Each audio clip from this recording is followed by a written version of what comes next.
DNA in our cells is wrapped around proteins called histones, and together they make a structure called chromatin.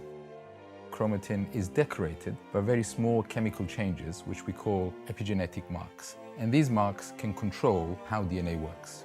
In our research, we use model systems such as yeast and mammalian tissue culture cells. A few years ago, we found one of the first enzymes that delivers this small chemical mark onto chromatin. These enzymes are very important because they regulate many biological processes. We were the first to show that these enzymes that put on the marks on chromatin are damaged in cancer cells. And since then, we've been trying to understand how this damage is involved in cancer and how we can treat it. My passion is cancer therapy.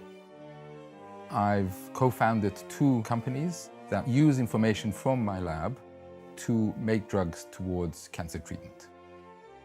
We've been successful in treatment with a pharmaceutical company, GSK, GlaxoSmithKline. We collaborated with them and showed that a drug has the potential to be effective against childhood leukemia. Based on our work, this drug is now being tested in patients in the clinic in Cambridge and abroad.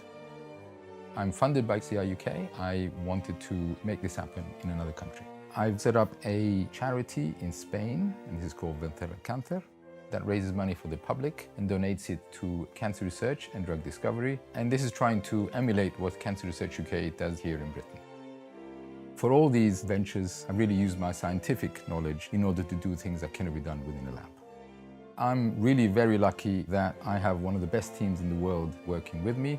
So in the future, as well as running a group at the Gernon Institute, I'll be leading a new institute called the Milner Therapeutics Institute, which is being built on the Dubai Medical Campus.